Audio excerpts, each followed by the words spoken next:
Selamat malam, saya Ana Winoto. Saya bekerja sebagai tim leader di sebuah program kerjasama dengan pemerintah Australia yang disebut Kompak, fokusnya pada penanggulangan kemiskinan, terutama di daerah. Saya punya gelar S1 dan 2 S2. S1 saya dari Cornell University. Waktu itu saya belajar dua topik utama, bahasa Rusia dan kimia. Lalu di Johns Hopkins saya ambil fokus pada kesehatan masyarakat, public health. Lalu saya kembali ke Indonesia, bekerja sekitar 12 tahun di UNICEF. Setelah itu saya memutuskan bahwa ingin kembali kuliah. Maka saya apply ke Harvard. Dan saya ambil public administration dan lulus tahun 2013. I'm far from a genius, but I work hard. Waktu itu kelas 4 SD sudah pindah ke Amerika. So I had an advantage of already being in the US sebelum apply kuliah di sana. Waktu itu ayah saya PhD di Harvard University School of Education. Waktu bapak saya wisuda, saya mengenakan toga beliau, lalu saya mengatakan kepada bapak saya, "Bapak, one day I want to go to Harvard too." Jadi di situ saya mulai bertekad untuk kerja keras sehingga saya bisa sama seperti ayah saya untuk masuk ke Harvard. Selama SD, SMP, SMA, ya saya memang rankingnya tinggi tapi not number one. Jadi number two or number three, but not the best. Tapi waktu SMA saya juga coba mulai terlibat dalam organisasi juga untuk melihat atau mengasah leadership quality. Saya pernah pengen jadi student council tapi tidak terpilih. I tried a lot of things, tapi yang saya tanamkan dalam pada diri saya sendiri, even if I fail, I have to try again. Jadi waktu itu saya dapat posisi kepemimpinan sebagai ketua dari Pom-Pom Squad, a leader of 24 girls trying to figure out how to work together to dance during the halftime show of the football games and also of the basketball games. Saya bukan kutu buku, I work hard, tapi saya coba cari balance, not just in the academics, but other things like the Pom-Pom Squad and other activities that give me a well-rounded experience. Dan itu yang saya cari waktu SMA. So I'm not a genius, far from it. Saya 4 bersaudara, jadi ayah saya dan ibu saya keduanya ingin the best education untuk anak-anaknya. Tapi mereka nggak pernah bilang harus masuk Ivy League, tapi mungkin karena kita berempat melihat Bapak di Harvard selama 6 tahun meraih pendidikan PhD, kita semua jadi work hard untuk masuk universitas terbaik. Saya apply ke berbagai Ivy League, kalau nggak salah dulu Cornell, Harvard, dan juga Dartmouth. Saya di-reject oleh Harvard. Jadi waktu apply S1 di Harvard, saya di-reject. Tapi nggak apa-apa, saya masuk Cornell dan saya senang di situ. Dan di kemudian hari, saya mendapat kesempatan lagi untuk apply ketika S2. Cornell itu lokasinya di Ithaca dan suasana kampusnya itu indah sekali, apalagi pada musim fall. Tapi yang saya tidak sangka how hard it would be. Jadi kompetisinya itu luar biasa. Bayangin waktu SMA saya ranking nomor 2. Ketika masuk Cornell, saya mulai berkompetisi dengan anak-anak lain yang juga nomor 1 atau nomor 2 di sekolahnya. And it was really hard. Pertama kali saya dapat C itu di Cornell. I always got A's, I never got a B. Tapi di situ saya belajar untuk even work harder. Karena saya dikelilingi oleh orang-orang yang naturally smart dan kapasitasnya sangat tinggi semua. Saya menjadi average among the really smart Cornellians. Kualitas pendidikannya juga luar biasa dari sisi pilihan all the coursework bisa ngambil dari berbagai fakultas, kualitas dari profesornya, mereka semua selalu menyediakan waktu untuk bimbingan dan juga untuk coaching dan ngobrol. Cepatlah. Jadi kalau di Cornell itu nilainya itu based on a curve. Jadi kalau kita ya biasa-biasa aja, berarti kita C terus kan. Waktu semester pertama saya dapat C itu benar-benar pukulan luar biasa. Saya sedih, saya down, saya bilang, aduh gimana nih, masa dapat C gitu, it's the first C ever, terus gimana ini bisa survive masih 4 tahun lagi, and my first grade is a C. Tapi di situ saya harus rubah mindsetnya. Okay, this is gonna be harder than anything I've ever done before. I have to work even harder. Jadi ya belajar di library, cari study group, cari teman-teman yang lebih pintar, sehingga saya bisa belajar dari mereka. Pasti ada down-nya. It's actually up and down sampai ke tahun terakhir baru benar-benar up terus. Tapi dari tahun pertama sampai tahun ketiga itu benar-benar work hard, struggle, up and down. Jadi harus pintar juga milih kursus yang nggak boleh ambil semuanya yang susah banget kan. Ada yang membuat kita work hard dan semangat, ada yang it's relatively easier, dan kita lebih nyaman di situ, yang men-challenge diri, dan yang lebih lebih santai gitu. 9 sampai usia 17 kan di Amerika terus. Di waktu SMA itu di Omaha, Nebraska, di mana orang Indonesianya sedikit sekali. Maka ketika saya di Cornell, saya menemukan dapat teman-teman baru yang sesama orang Indonesia. Jadi di situ saya selain dalam hal akademik, saya juga ikut aktif di asosiasi mahasiswa-mahasiswi Indonesia. Di situ saya jadi ketuanya, dan saya juga bekerja sama dengan asosiasi mahasiswa-mahasiswi dari ASEAN, jadi dari Vietnam, dari Malaysia, dan di situ saya membangun jaringan dengan mereka juga gitu.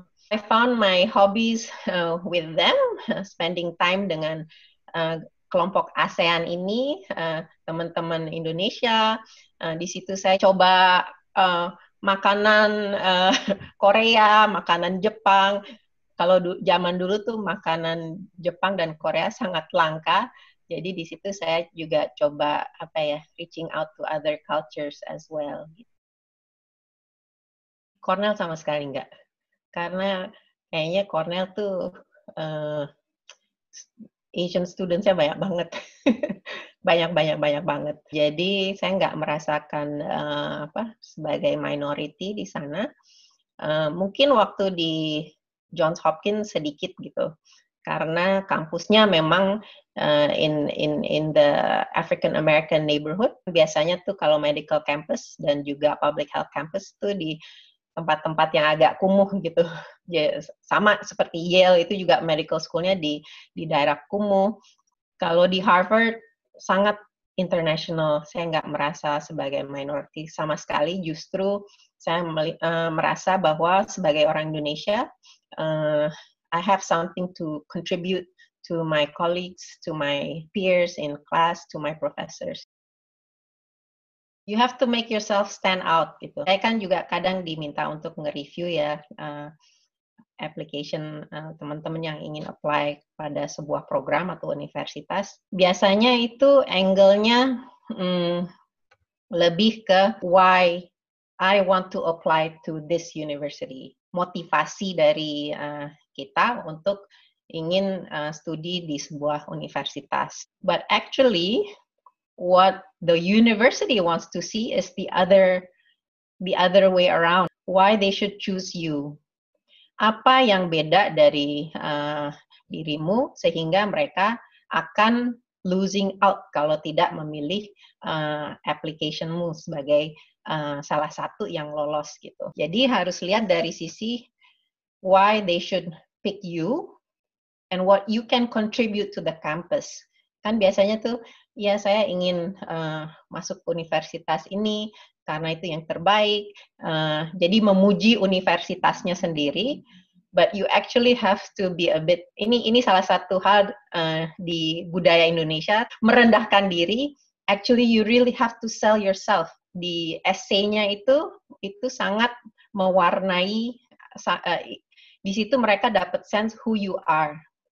Jadi yang pertama, have to get across to them why they should choose you. Lalu harus menggambarkan juga bahwa universitas ini is just a stepping stone to something bigger. Kamu apply ke universitas ini not as the end goal itself, gitu.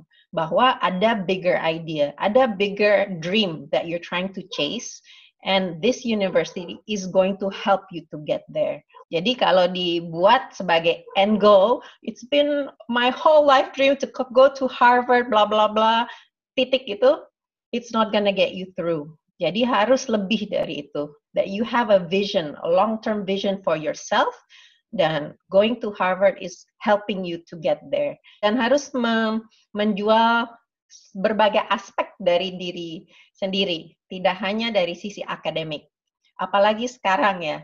Sekarang itu apply ke Ivy League dan juga Stanford gitu, kompetisinya gila-gilaan. It's much harder than when I applied. So that's why you have to show all sides of you, not just the academic, you as a person, you as an emerging leader, you as a part of a global citizen. Itu semua harus terkemuka dalam esainya, that you're a well-rounded person with a vision and how you see this university fitting into that bigger vision. Artinya the Ivy League brand carries a lot of weight kan ketika apply ke pekerjaan atau it certainly helps, but it's not the only thing gitu. Kita kan tahu juga bahwa banyak lulusan sekolah-sekolah beken ini yang ya so-so juga, right? It's about a balance between you being smart as an intellectual, but also being a good person, a good individual. Your personality also matters. Bayangin aja sebuah perusahaan memfilter atau screening CV. Tentunya kan yang yang ini lulusan Harvard gitu. Pasti kan mereka melihatnya beda. Tapi they also expect more from you. It's not just something that makes things easier for you. People expect more karena mereka anggap ini lulusan Harvard. Kok kerjanya kayak gitu ya gitu. Pasti standar yang dipasang gitu lebih tinggi terhadap lulusan dari Ivy League gitu. Dari sisi kualitas pengajarannya maupun dari kualitas dari mahasiswa-mahasiswinya. Tapi menurut saya juga banyak universitas lain yang setara juga sih sebenarnya. Kita harus lihat dari sisi untuk major yang mana, misalnya untuk hukum, yang mana kampus terbaik. It can be Ivy League, it can not be Ivy League gitu.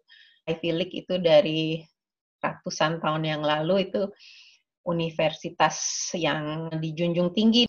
Jadi there's a certain standard of professors that are accepted to teach, as well as the students that are accepted to be students there gitu. Nggak banyak beda. Karena kan untuk setiap kampus itu yang saya cari beda-beda gitu ya. Mungkin less tradition, kalau kayak di kampus-kampus kayak Cornell dan juga Harvard itu banyak banget tradisi ini itu. Mungkin yang Johns Hopkins itu lebih less rooted in tradition. You have to have good grades, that's for sure. SAT-nya juga harus cukup ya. Di undergrad itu kompetisinya kan jumlah aplikasinya banyak sekali gitu. Sedangkan hanya sedikit slot untuk yang bisa diterima gitu. Dan di situ dilihat akademiknya, academic records, dilihat essay, reference, your community service, itu semua punya bobot untuk yang untuk apply sebagai undergrad untuk S1. Untuk yang grad school misalnya law school atau saya waktu itu di Kennedy School of Government itu lebih menurut saya sih lebih mudah gitu. Karena yang lebih dipentingkan adalah pengalaman kerja. Dan terus terang saya melihat kalau untuk di Ivy League lebih berharga S2-nya dibanding S1. Karena waktu S1 itu value nilai yang saya dapat dari pengalaman kuliah di Cornell itu lebih my friendships,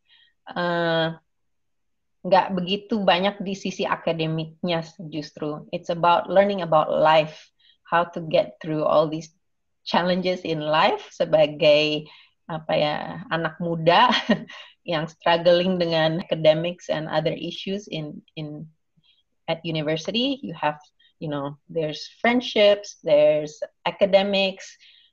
Saya lebih banyak belajar mengenai life itself rather than the academic aspects. Justru ketika S2 saya merasa lebih dari sisi teori dan ajarannya itu lebih nempel waktu S2 dibanding S1. For across the board,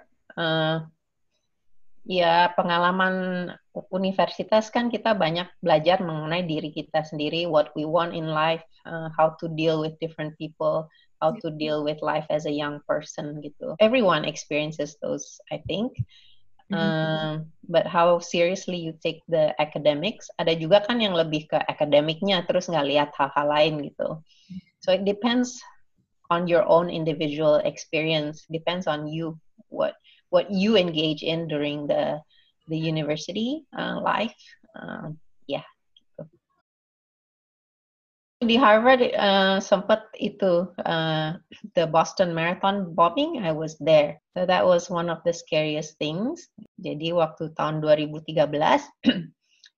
kan teman saya ada yang ikut Boston Marathon and I promised her to wait at the finish line, but then the bombing happened. Terus tiba-tiba semua disuruh pulang. I was on the train when I found out that there was a bomb. Per 2 minggu ke depan itu, it was scary because we didn't know where the bomber was. Setiap malam tuh banyak ini polisi yang warawiri. We were on lockdown. We couldn't go out of our apartment. Kita semua harus di apartment. That was scary. Apalagi ya yang scary? My first C was scary. Sampai sekarang masih membekas. Also, waktu di Cornell itu cukup banyak yang suicide. Jadi karena kompetisinya cukup tinggi, di Cornell itu kan ada namanya gorge. Gorge itu kayak waterfall gitulah.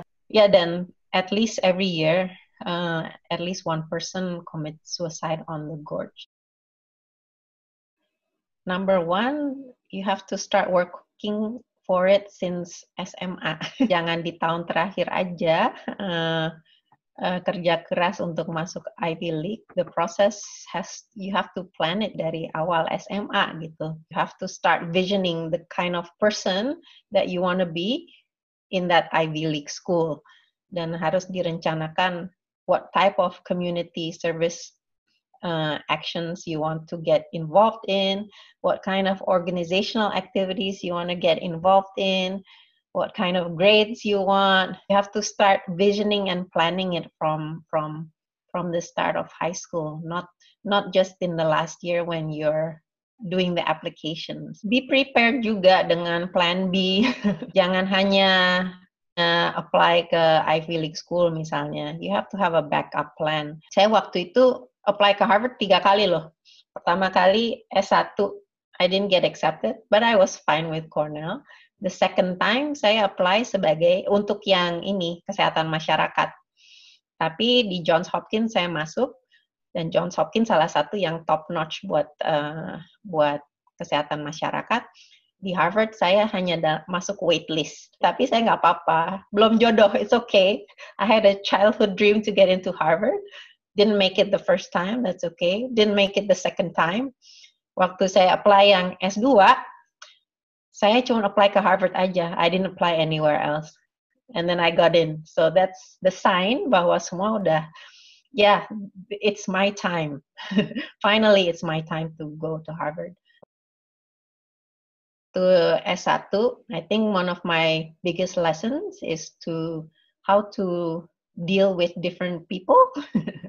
Di Cornell, ya mungkin sama seperti di kampus banyak ya. You meet different kinds of people. Some give you trouble, some become your friends, but you learn how to navigate through those issues. Tapi saya juga I found myself at in Cornell. I was able to form my self identity. Mungkin kalau waktu SMA kan masih gamang ya. Which group do I belong to? Who am I really? Blah blah blah gitu. Di Cornell, I found my own self as a young person. Lalu juga the value of being part of a bigger group, a bigger organization.